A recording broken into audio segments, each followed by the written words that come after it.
एक कहानी ऐसी भी पर, और हम मौजूद हैं एक कहानी ऐसी भी के सेट पर।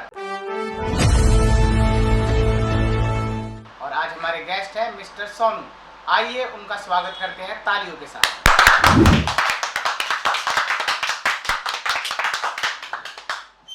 Hello sir. तो सर हम आपके लिए बैठे हैं, आप हमारे को काम देते हैं। अरे कहना क्या चाहते हो? हम ऑडियंस को दिखाना चाहते हैं कि हम कितना अच्छा काम कर रहे हैं, तो आप अपना साझा कर सकते हैं। मैं आपके चैनल के माध्यम से आपके प्रोडक्ट्स मतलब आपका जो स्टूडियो के माध्यम से आपके जितने भी गाइड्स हैं, जितने भी आपके ऑडियंस सारी ऑडियंस सारे ऑडियंस आज देख रहे हैं। बढ़िया कहानी सुनाने वाले हैं।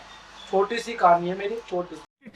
अबे जल्दी बोल, कल सुबह पनवेल निकलना। छोटी सी वो भी एक छोटा मतलब वो वाली कहानी है मेरी जो आप थोड़ा सा डर सकते अच्छा लगता है। बैगन भूत वाली कहानी मेरे साथ हुआ था। अच्छा, हॉरर। और गाइस, हमारे चैनल पर आज सुनाने वाले हैं सोनू जी हॉरर स्टोरी। आइए सुनते हैं उनकी जुबानी हमारी कहानी पे। अच्छी लगेगी तो दोस्तों बिल्कुल लाइक करना, शेयर करना। अच्छी ना लगे तब भी कोई बात नहीं, आपकी इच्छा है तो कोई दिक्कत नहीं, हमारा बोल लो। मेरी कहानी ये है सर, क्या कहते हैं, मैं था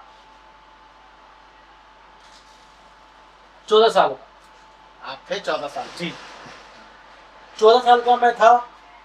मैं गया था दिल्ली गया हुआ था मैं। दिल्ली से फिर मैं आया हूँ जब मैं 18 साल का हो गया, तब मैं गाँव आया था। मैं वापस आए। हाँ, वापस गाँव के आया था। तो मैं रात को 10 बजे वाली ट्रेन से बैठा दिल्ली से, यहाँ निजामुद्दीन से सराय काले खां से 10 बजे वाली ट्रेन आती है, इंटरसिटी। उस समय बैठा और सीधा अपने गाँव पहुंचा। मैं 3:30 बजे उतारा, 3 बजे वहां पर 3 बजे मुझे उतारा।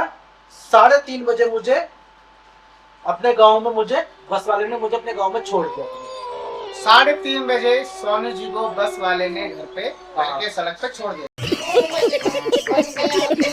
हाँ, घर के मतलब गांव के आसपास छोड़ दिया था मतलब। और वहां से मुझे मैं पहले तो छोटा था भाई, तो मैं रात को नहीं जाता था। रात को कभी आए नहीं कभी मुझ साइड, इतना मेरे अंदर। जैसा कि सोनू जी ने बता रहे हैं, मैं पहले छोटा था, पहले मैं ऐसे आना जाना नहीं करता था। हाँ, तो बताइए सोनू। तो मैं 5 साल बाद आया मैं। तो मैं उसी वहां पर हमारे गांव में पुलिया थी। पुलिया नहीं होती, चलते जो पुलिया होती है, नहर के नीचे पुलिया होती है। बस उसी पुलिया से मैं जा रहा था अपना। जाते मुझे ना एक बाबा टाइप के मिले मुझे, बुजुर्ग थे, डंडा लेके चल रहे थे उसी पुलिया। जाते सोनू जी को एक पुलिया पे एक बाबा जी दिखाई दिए। हाँ, बाबा जी दिखाई दिए। तो हर किसी की इच्छा होती है बाबा जी राम राम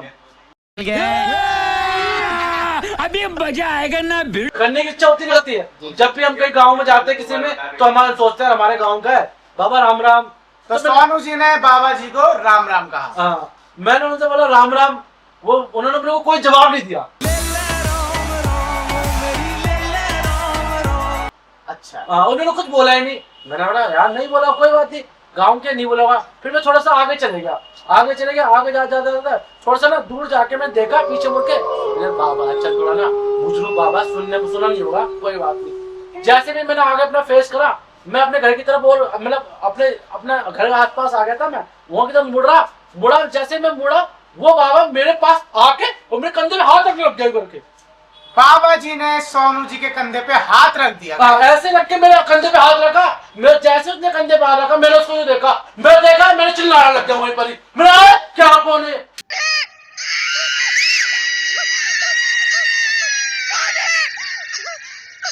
मैं वहां से भागा हाथ छोड़कर उसको। सोनू जी वहां से भागने लगे। भागने लगे। वो बाबा इस टाइप का था कि पूरा तो व्हाइट कपड़ा पहन रखा था उन्होंने। बाबा जी ने व्हाइट कपड़े पहने थे गाइस। रुको जरा, सबर करो। बोला धक्का बुक्की नहीं करने का, आराम से लेने का। हाँ, पूरे व्हाइट कपड़े पहन रखे थे उन्होंने। और क्या कहते ना, उसकी आंखें बिल्कुल लाल और बड़ी बड़ी लग रही थी। बाबा जी की आंखें बहुत लाल थी। और ना बड़े बाल थे उसके, बड़े बाल थे। चल झूठा। उल्टा पैर था उसका। उसके पैर भी उल्टे थे। उसका पैर उल्टा था उसका। जब फिर मैं वहां पर, यानी बाबा जी एक तरीके हाँ, एक तरह से ना मेरे को ना इतना डर लगा। मुझे पहली बार मैंने कहा यार वाकई में यार मैं वैसे तो मैं पहले से भी डरता हुआ आ रहा था। लेकिन मेरे को एक बाबा मिल गया, मैं और खुश हुआ। मेरे चल कोई मिल गया गाँव का, खुश हुआ। 3:30 बज गए। ऐसे सोनू जी अकेले जा रहे थे, उन्हें रास्ते में एक बाबा दिखे और उनको लगा कि मैं इनके सारे गांव तक अपने घर तक पहुंच जाऊंगा। पहुंच जाऊंगा मैं। तो क्या कहते हैं, जैसे फिर मैंने भगा वहां से, उनको देख के भगा मैं वहां से, चिल्लाता हुआ भगा। मैंने अपनी चप्पल अप्पल सब जो भी था मेरे हाथ में सब मैं वो छोड़ छाड़ के वो भगा। सोनू जी बेदहासत भागे वहां से, जान बचाने के लिए वहां से भाग पड़े। चप्पल छूट गया। हम फर्स्ट। भागा मैं, वहां भागा तो मैं जाके थोड़ा सा मैं थोड़ा हाफ गया था। मैं थोड़ी दूर जाते ही मैं अपने सोनू स्कूल जी के ने पास जाके पहुंच चुका था। थोड़ी धीमी सांस ली हाँ और पीछे मुड़ के नहीं देखा था। वहां पर मैं पहुंचा तो मैंने देखा वहां पर एक लेडी पे बकरा बैठा हुआ, बकरा था।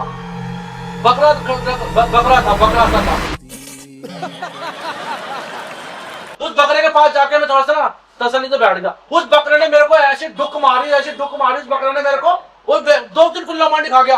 उससे कुल्ला मांडी खा गया मैं गिर गया। तू समझा? हाँ। नहीं, तू समझा नहीं।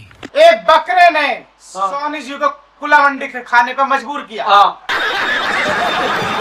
फिर मैं उस बकरे को भगा रहा हूँ ना, भाग नहीं रहा वो, मैं उसको वो हिल ही नहीं रहा बकरे को, मैं ना भगा रहा हूँ। बकरे को भगाने की कोशिश इतनी ज्यादा थी कि सोनू जी के पसीने छूट गए। हाँ मतलब बकरा भाग नहीं रहा था, वो बकरा भाग ही नहीं रहा। फिर मैं और भागा घर की तरफ। फिर मैं घर की तरफ भागा और तेज दौड़ के घर की तरफ भाग रहे थे। भाग के मैं जब जाके मैं अपने घर पहुंचा ना, तब मैं घर पे चिल्लाया। तब हमारे गांव के 2 जने आए।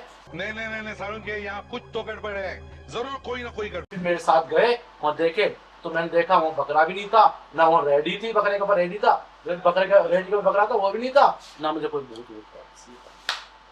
फिर कुछ लोग गांव के इकट्ठा हुए चिल्लाहट की आवाज सुन के और फिर सोनू जी के पास आए। सोनू जी की सांस थोड़ी जान में सांस आई। उसके बाद सोनू जी ने पलट के देखा तो ना वहां बाबा था, ना वहां बाबा व्हाइट कपड़ों में था, ना वहां कोई पुलिया थी, ना वहां कोई बकरा था, और वहां कुछ भी नहीं था गाइस। और आगे कुछ नहीं हुआ। उसके बाद बस कितने तेजस्वी लोग हैं हमारे पास, कितने शानदार विचार रखते हैं जी। तो देखिए गाइस, इतनी हॉरर कहानी हमारे आज से पहले कभी नहीं सुनी होगी आपने। सोनू जी ने बहुत अच्छी कहानी सुनाई है और आगे भी अच्छी कहानी सुनाते रहेंगे। Thank you so much guys. Channel को सब्सक्राइब करो, लाइक करो, शेयर करो।